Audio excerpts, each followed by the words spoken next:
बातमी आहे रिक्षा चालकांच्या मराठी सक्तीच्या संदर्भातली।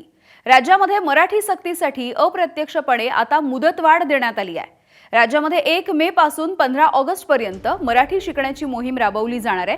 मात्र मराठीच्या मुद्द्यावरून परवाना रद्द होणार नसल्याचं स्पष्टीकरण मंत्री प्रताप सरनाईकांनी दिलं। तर बेकायदेशीररित्या प्रवाशांना त्रास देणं आणि ज्या 20 नियमावली आहेत त्यांचं उल्लंघन केल्यास परवाना रद्द होईल असं सरनाईकांनी म्हटलंय।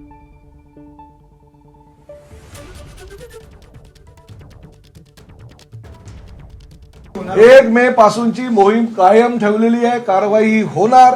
फक्त मराठीसाठी त्यांना 15 ऑगस्ट पर्यंतची मुदत दिलेली आणि ती आम्ही शिकू, परंतु आमची 1 मे पासूनची जी कारवाई आहे ती राहणार। आम्हाला कळलं तर पाहिजे की किती हिंदी भाषिकांना, कारण कोणी सांगतं 15 लाख, कोणी सांगतं 10 लाख, कोणी सांगतं 5 लाख। अरे किती हिंदी भाषिक रिक्षा चालक आहे हे आमच्याकडे डाटा तर आला पाहिजे आमच्या 59 RTOच्या माध्यमातून। आणि सगळ्यांना आम्ही सांगितलं 16 ऑगस्टला तो अहवाल आमच्या पुढे येणार।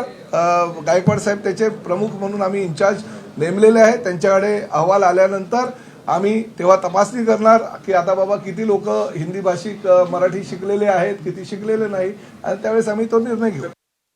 आज मी निर्देश दिलेत की 1 मे पासून आमची जी मोहीम आहे ती आम्ही चालू ठेवणार आहोत। आणि राज्यामध्ये ज्या ज्या ठिकाणी चुकीच्या पद्धतीनं काही रिक्षा चालत असतील, चुकीच्या पद्धतीनं टॅक्सी चालत असतील, तर बेकायदेशीररित्या जर काही ते प्रवाशांना त्रास देत असतील किंवा बेकायदेशीररित्या नियमाचं उल्लंघन करत असतील, कारण 20 नियमावली आहे की 20 साधारणतः आमच्या कायद्यामध्ये तरतुदी आहे की त्या 20 कायद्याचं त्यांनी उल्लंघन केलं तर आम्ही त्यांचं लायसन्स सुद्धा रद्द करू शकतो, बॅच सुद्धा रद्द करू शकतो किंवा परमिट सुद्धा रद्द करू शकतो। असं वाटतं 100 दिवस आहेत, 100 दिवसाचा हा कार्यक्रम आम्ही ठरवून दिलेला आहे। 100 दिवसामध्ये जर जुजबी मराठी कोणी बोलू शकलं नाही तेही तुम्हाला पुढे सांगतो। आम्ही त्यासाठी एक पुस्तिका सुद्धा बनवतोय आणि ते पुस्तिकाचं सुद्धा उद्या प्रकाशन करून आम्ही ते पुस्तक सुद्धा, आता उद्या कॅबिनेट आहे, या संदर्भात मी माननीय मुख्यमंत्री आणि दोन्ही उपमुख्यमंत्र्यांना सुद्धा पत्र देणार आहे, निवेदन देणार आहे। आणि जे जुजबी मराठी आहे जे ह्या साहित्यिकांनी बनवलेलं आहे